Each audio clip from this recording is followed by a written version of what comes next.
Y ya estamos de vuelta y yo ya me encuentro junto a mi invitado de esta tarde, a mi compañero de los días miércoles. Por hoy día nos adelantamos. Hola Jorge Zamora, ¿cómo estás? Hola, ¿cómo está la gente del FM7? También saludar a la gente del Face Live que están conectándose a través de mi cuenta. Aprovecho de avisar al tiro de que las personas, para que puedan ver de corrido esto, porque hay pausas entre medio, se pueden conectar a mi cuenta, que es Jorge Zamora en el Facebook. Así es que Ah, eso, claro. eso para que sepan, porque de pronto seguimos de largo, nos cuesta de repente compatibilizar las pausas con el programa en sí mismo, con lo que vamos a ver. Bueno, y hoy día nos vamos a dedicar a ver un tema interesante que son sobre la familia Rockefeller. Son los banksters, los Rockefeller banksters, dueños de América. En realidad son como administradores de América, pero los vamos a llamar los dueños. Así que ahí están ya los amigos conectándose. Y vamos a estar viendo este interesante tema que, a pesar de que David Rockefeller murió no hace mucho tiempo, esto es una agenda en el fondo, así que no cambia mucho el panorama si este caballero se muere. Así es. Oye, contarle un poquito a la gente, bueno, hacer como breve la historia de la familia Rockefeller, ¿cierto? John Rockefeller, 1839-1937, hijo de una familia descendiente de inmigrantes alemanes, invirtió en la firma Clark y Andrews, que comenzaba a explorar el negocio de las refinerías de petróleo en Cleveland. Tenía 23 años, pero había empezado a trabajar desde los 16 como contador de empresas locales, por supuesto. Su disciplina de ahorro y su perspectiva de negocios lo habían llevado a emprender sus propios proyectos en el sector cafetero y acumular un capital respetable. La irrupción en la industria petrolera fue el paso más determinante en su carrera. Con inversiones estratégicas logró adueñarse de Clark y Andrews, convertida en Rockefeller y Andrews. Y una a una fue sumando a las demás refinerías de la ciudad a fuerza de poder adquisitivo y una relación de privilegio con los pesos pesados de los ferrocarriles. En 1870 fundó Standard, ¿cierto? ¿A qué Standard se Oil. refiere con los pesos pesados de los ferrocarriles? Están ahí, se unen, mira, son los de ferrocarriles y los del acero, con Andrew Carnegie. Se reúnen, digamos, y empiezan los tres como testaferros de alguna manera a controlar Estados Unidos para los propios Rockefeller en el fondo. Claro. Bueno, hoy la empresa que lo matriculó en la competencia del mercado nacional con un capital inicial de $1 millón, en las 3 décadas siguientes el crecimiento de su fortuna fue meteórico. No solo comenzó a controlar el panorama del petróleo, sino el de los ferrocarriles, que lo transportaban y se apoderó poco a poco de los puntos de distribución del crudo. A la par, fundó 12 bancos que le servían para canalizar sus ganancias, además de aumentarlas con préstamos y servicios a terceros. El monopolio se hizo insostenible para la economía nacional y generó roces entre el gobierno y el empresario, al punto de que tras largas disputas en 1911, el gobierno y el empresario, al punto de que tras largas disputas, bueno, yo dije, la Corte Suprema obligó a Rockefeller, ¿cierto?, a desintegrar y ceder el control de Standard Oil, dueña del 90% del bollante mercado del crudo de Estados Unidos, que a su vez representaba el 70% del mercado mundial. Esta decisión, que coincidió con el retiro de Rockefeller de los negocios, fue una especie de Big Bang en la industria petrolera, porque a partir de Standard nacieron unas 30 empresas, incluidas Chevron, Exxon y Mobil, que con los años alcanzaron estatus de gigantes. John Rockefeller, ¿cierto? Su único hijo asumió el destino del conglomerado. Después viene Nelson Rockefeller, que fue Claro. gobernador de Nueva York 2 veces, candidato a la presidencia por el Partido Republicano y vicepresidente de Gerald Ford. Winthrop Rockefeller fue gobernador de Arkansas y Davis fue tentado para asumir la Secretaría del Tesoro por los presidentes Jimmy Carter y Richard Nixon, sin aceptar en ninguno de los dos casos. Este es un caso interesante. David Rockefeller nació 2 años después de la solución del Standard Oil y fue el sexto hijo de John D. Rockefeller, que vivió entre 1874 y 1960. Su padre fue quien estuvo al frente del proyecto inmobiliario más ambicioso de la familia, hasta entonces el Rockefeller Center de Nueva York. David Rockefeller, que murió no hace mucho, nunca aceptó cargos políticos, porque fue muy astuto, digamos, en su manera de trabajar. Él sabía que era mucho mejor controlar políticos que ser él un político. Que ser el controlado. Exacto. Bueno, él también es un controlado en todo caso, pero digamos que lo hizo de una manera bastante interesante. Ahora, con un portafolio amplio de negocios y con su apellido puesto en enormes aportes filantrópicos, fundaron el Museo de Arte Contemporáneo de Nueva York, donaron los terrenos donde se erigió la sede de las Naciones Unidas, en la misma ciudad de Nueva York. La generación de los nietos Rockefeller pisó fuerte en el mundo de la banca y de la política, siendo David Rockefeller el último de la dinastía fundada por su abuelo, que supo mantener y mejorar la influencia de su familia, no solo en los negocios globales, también en la política de manera encubierta. Tengo una pregunta, Jorge. Dime. ¿Son los Rockefeller la familia más poderosa del planeta? Mira, los Rockefeller, para que entendamos el modo operandi de la elite financiera globalista, es una pirámide. Es decir, los que están en la base de la pirámide somos nosotros, después viene otro piso, digamos que hay gente que tiene un poquito más de poder, después otro que tiene otro poco más de poder y así. Y siempre el que está arriba controla al que está debajo. Pero arriba, no sé si ustedes lo han visto en la pirámide del dólar, arriba tienen un ojo que no está pegado a la pirámide, el ojo que todo lo ve, que no está pegado a la pirámide, y ese controla todo lo que está abajo. Exacto. Por lo tanto, los que están insertos en la propia pirámide no tienen idea de lo que se está haciendo arriba. ¿Te fijas? Entonces David Rockefeller es un mando medio en el fondo de control y de administración global. Él, digamos que los que fundaron la dinastía Rockefeller venían de Europa y ya venían de alguna manera con una especie, como decimos los chilenos, de marraqueta debajo de los brazos, ya venían con algo de dinero que fue entregado lo más probable por la familia Rothschild, que al mismo tiempo ellos son testaferros de los jesuitas. ¿Te fijas? Y los jesuitas a su vez de la nobleza negra. La historia, para contarle en simple, viene así.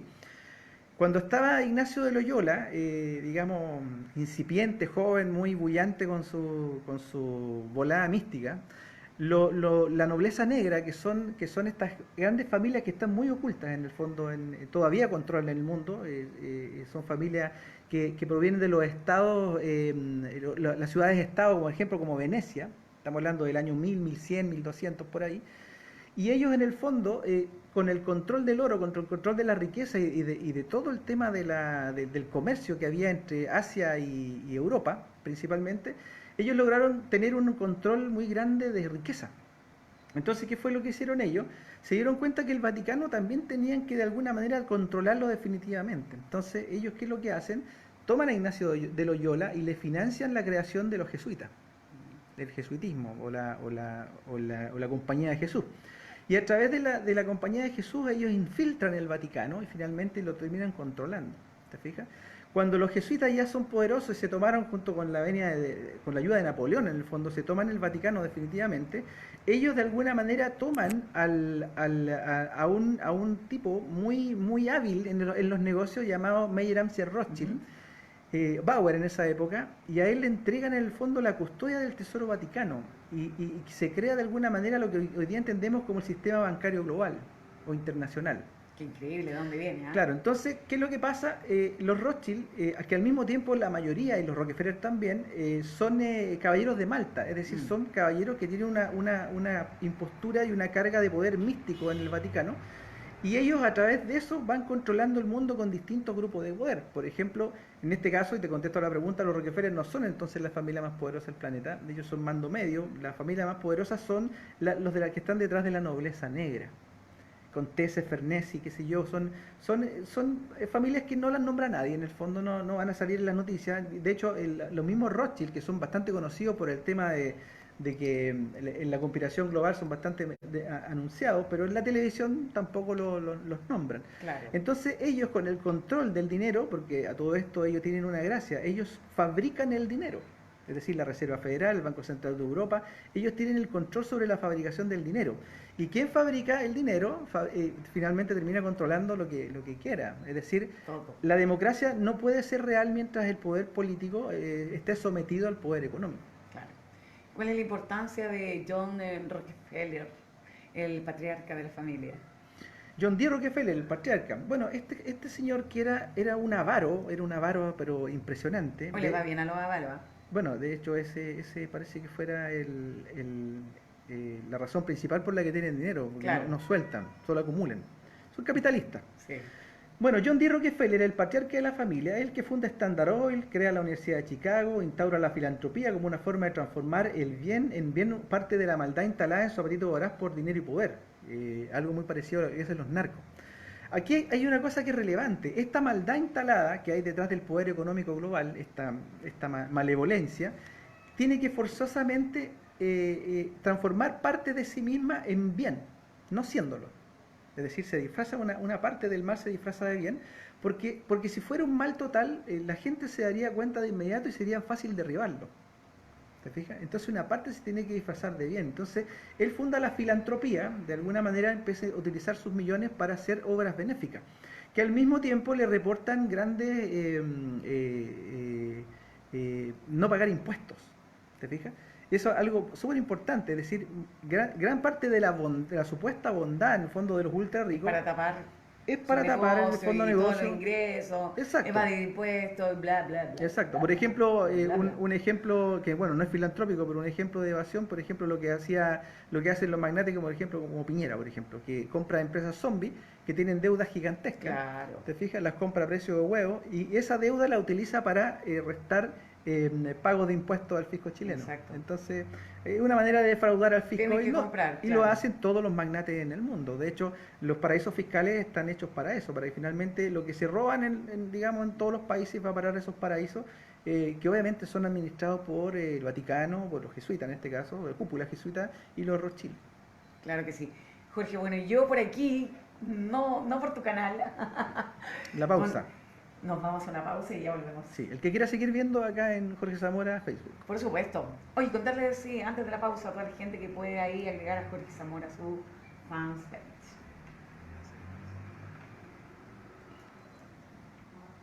Bueno, seguimos acá, vamos a echar una miradita a la interacción. Está el David Herrera, muchas gracias David, publicado y compartido, me está avisando ahí. Peñaranda Ninosca, saludos desde Iquique, ¿cómo está amiga? Saludos ahí a Iquique. Viví 2 años en Iquique y tengo los mejores recuerdos de mi juventud allá en Iquique. Qué manera de carretear, bueno, carretear es como dicen los colombianos, y de rumba, qué sé yo, de fiesta. Fue un carrete brutal el que tuve en Iquique cuando estaba estudiando allá, supuestamente. Así que ¿Supuestamente o el carrete fue supuestamente? Supuestamente estudiaba, pero era puro carrete. Ah, ya. Era puro carrete. Así que Liriel Alarcón también ahí, saludo amiga. Tengo de recuerdos muy muy lindos de Iquique. El calor del verano. Bueno, Raúl Geria, Raulito, saludo amigo mío. Arturo Morales, allá en México también, saludo amigo. Raulito, un amigo de Santiago, un amigo entrañable de Santiago, de cuántas cosas nos vimos con el Raulito. Trabajamos juntos inclusive. Cisterna Alejandra, mi amiga. ¿Cómo está amiga? Bueno, aquí estamos hablando sobre el tema de los Rockefeller, para hacer la Andreita Miranda también de Santiago, cariños para ti Andreita. Bueno, estamos aquí hablando acerca del tema de los Rockefeller. Bueno, esta familia, mucha gente las indica como uno de los dueños del mundo, pero la verdad es que, como explicaba antes, esto es una pirámide de control, una pirámide de poder donde ellos están, obviamente, en las altas esferas, pero no son los que realmente mandan el mundo. Ahora,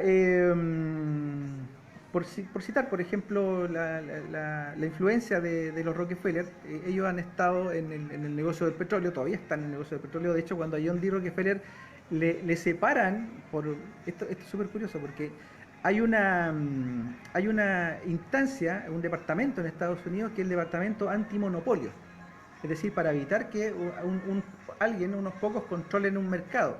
Pero cuando le dividen la empresa a John D. Rockefeller, él siguió controlando igual las 30 que resultaron. Entonces es como que le dijeran: saquen la plata de los bolsillos, pero ahora haga más bolsillos y póngala ahí.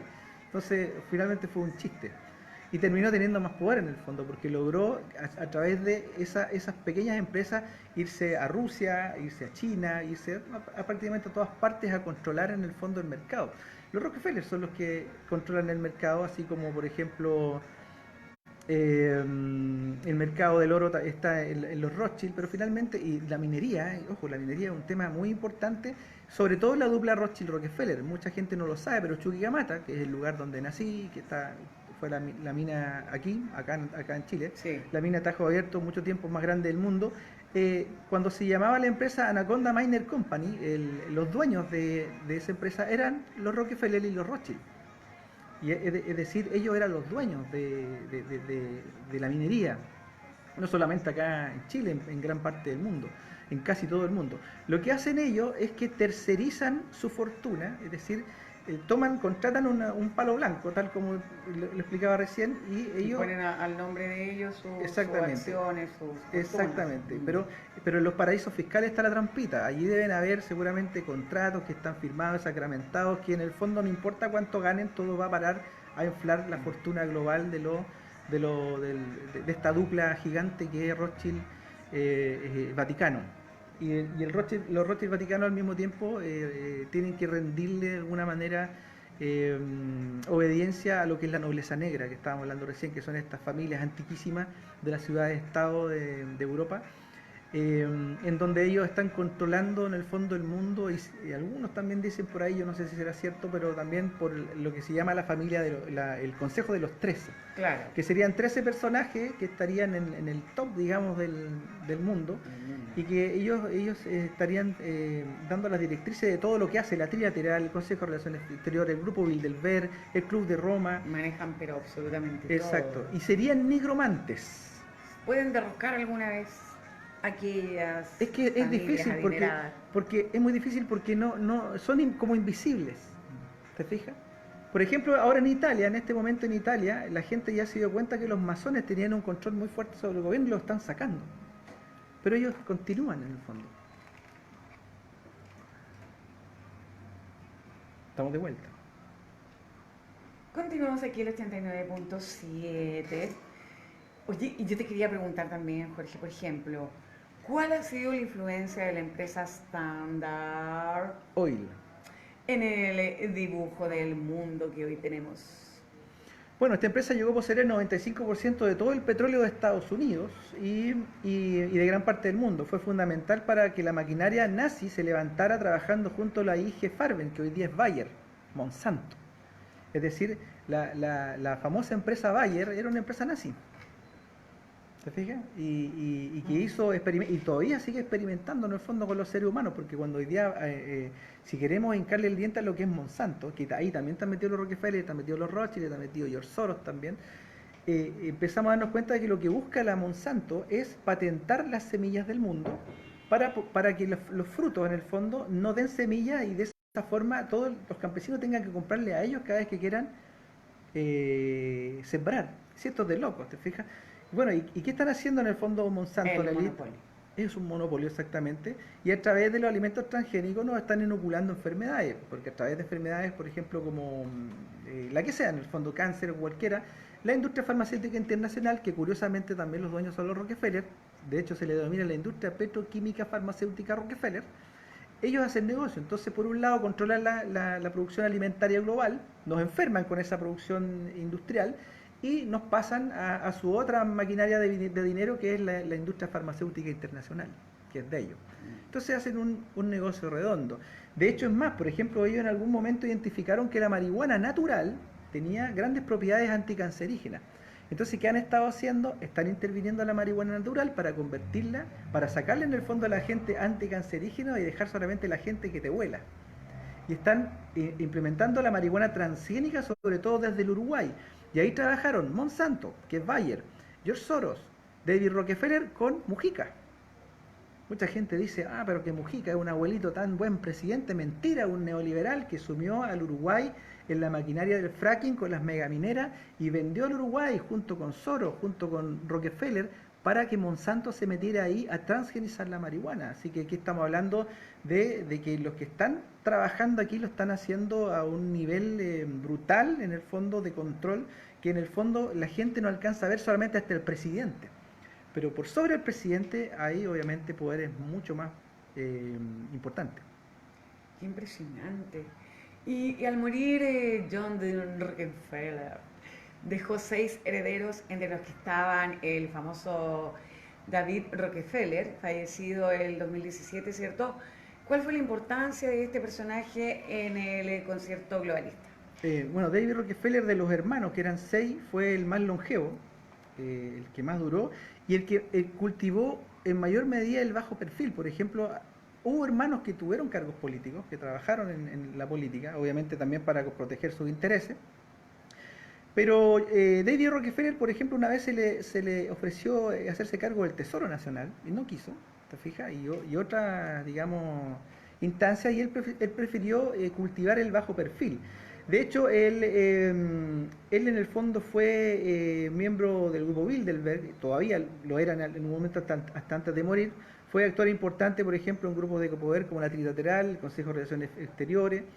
Tal y como decía recién, en el tema de la minería, el petróleo, él siguió controlando absolutamente todo. Y una de las grandes gracias que tenía David Rockefeller era que él, indistintamente que un presidente fuera de izquierda como Fidel Castro, ¿te fijas? O de derecha o de neoconservador como un Bill Clinton o un George Bush, qué sé yo, él era amigo, entre comillas, de todos. ¿Te fijas? Entonces, ahí uno empieza a darse cuenta de que David Rockefeller, amigo de Fidel Castro desde 1954, imagínate, ahí uno empieza a darse cuenta de que la maraña del control arriba, no existe ni ideología, arriba en el poder no hay izquierda, no hay derecha, hay solamente negocio. Ay, paterísimo. Sí, ellos están trabajando en el fondo y controlan los dos lados siempre, claro. ¿Te fijas?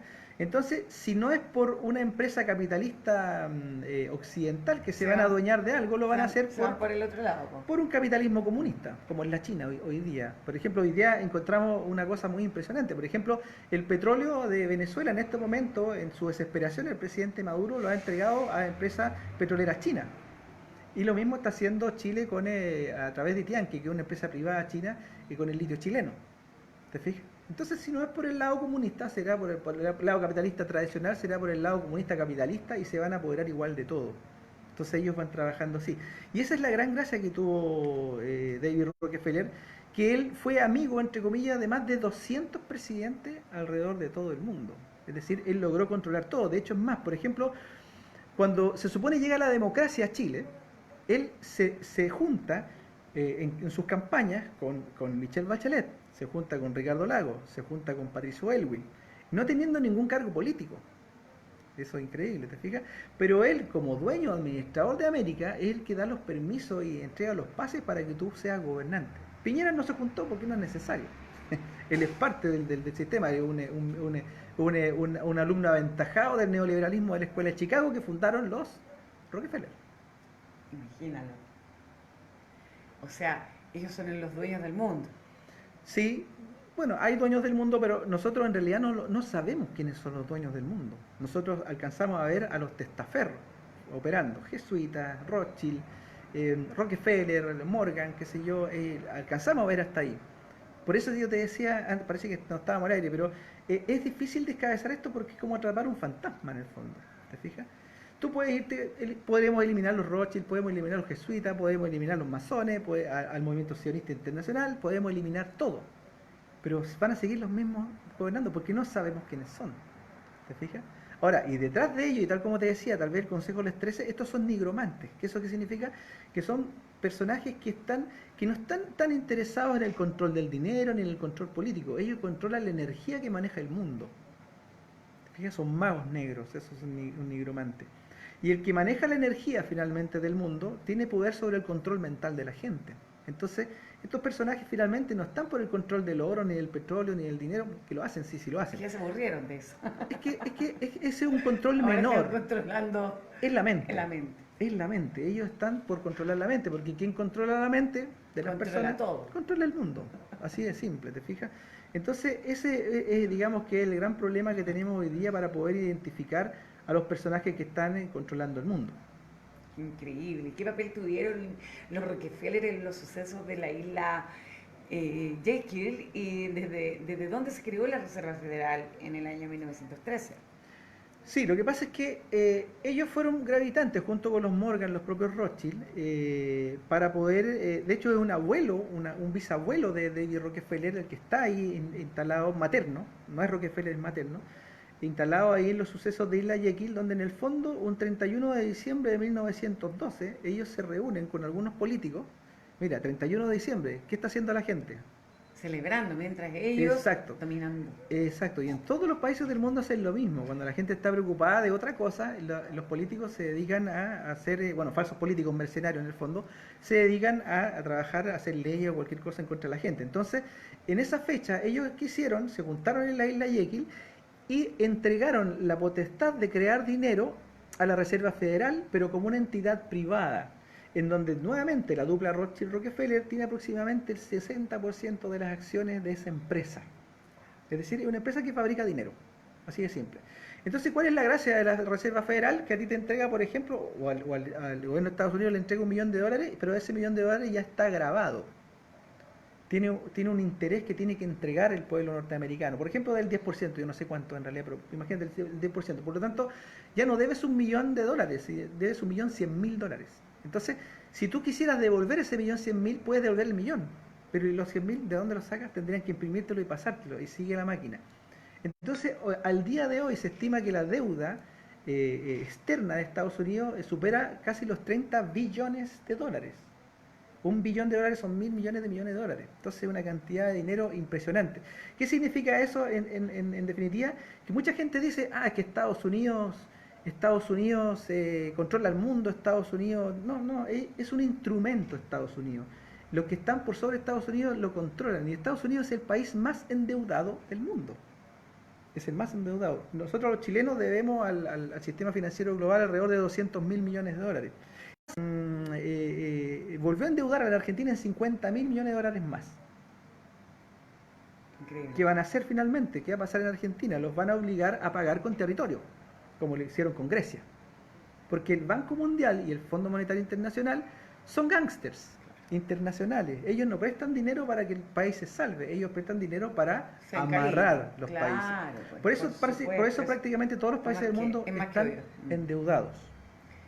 ¿Y cuál, por ejemplo, ha sido el rol de la Fundación Rockefeller para llevar adelante la eugenesia y el marxismo cultural? Bueno, la Fundación Rockefeller, aquí hay algo muy importante. Ellos se dieron cuenta en algún momento de que sacar dinero directamente de su fortuna para fines políticos o filantrópicos o lo que fuera, era muy peligroso, porque se le podían meter en el fondo los estamentos de control de las leyes de cualquier país en el fondo. Entonces ellos empezaron a crear ONGs, organizaciones no gubernamentales, como la Open Society de Soros o la Fundación Rockefeller de los propios Rockefeller. Entonces, a través de eso, ellos van implementando su agenda, que en este momento es globalista. Los Rockefeller se encargan en el mundo de financiar derechas, y George Soros es un personaje que se dedica a financiar izquierdas. Entonces, sí, ellos controlan los dos lados del espectro. Y al mismo tiempo empujan lo que se llama actualmente, por ejemplo, la eugenesia. Para que la entendamos, la eugenesia se supone que es un sistema biológico donde se va mejorando la raza o una especie. Pero eso derivó en control poblacional. Ellos están en este momento, no están interesados en el fondo en mejorar la especie humana, sino que están interesados en controlarla. Quieren reducir la población. Entonces están implementando la ideología de género para que los niños principalmente se confundan si son hombres o mujeres, qué son en el fondo, para fomentar la homosexualidad. Porque cuando tú homosexualizas a una población, hace que nazcan... No quieren tener hijos. No, es que no pueden. Claro. No es que no quieran, no pueden. Claro. Biológicamente no se puede. ¿Te fijas? Lo mismo el aborto libre. Hay una... No, porque hay gente que es, qué sé yo, homosexual, pero también aparte quieren ser padre, madre, ¿me entiendes? Claro, pero no pueden. Biológicamente no pueden, es imposible. Entonces, pero por otro lado, pues, Jorge. No, claro, no, sí estamos de acuerdo, pero yo te estoy hablando no del... Mira, esto es importante. Aquí no se trata de los derechos de las minorías ni de los homosexuales. A ellos no les interesa eso. A ellos lo que interesa es que no nazca más gente, despoblar. ¿Te fijas? Y por eso es que ellos inyectan mucho dinero. Por ejemplo, el LGTBI internacional es principalmente soportado por los Rockefeller y por Soros también. ¿Te fijas? Bueno, ahí te das cuenta que empiezan a ver cómo trabajan juntos. Mucha gente cree, por ejemplo, que George Soros es ¿cómo se podría decir? El reemplazante de David Rockefeller, pero no, Soros viene desde hace mucho tiempo. De hecho, Soros, muy poca gente lo sabe, que en Chile fue uno de los financistas del no para sacar a Pinochet. Vamos a decir que no. Oh. Exacto, todo eso fue financiado por George Soros en gran medida. Mira, ¿Te fijas? increíble. Y al mismo tiempo, Rockefeller conversaba con los que iban a gobernar acá. Elwin, Lagos, Frei, Bachelet. ¿Te fijas? Entonces ahí tú te das cuenta, y por eso ocurre esto tan extraño que en Chile, que los 11 pilares neoliberales con que Chile, digamos, fue controlado para el control de la élite financiera global, los 11 pilares todavía están vigentes. Es decir, estos gobiernos democráticos no han sido capaces de derribar ni uno solo.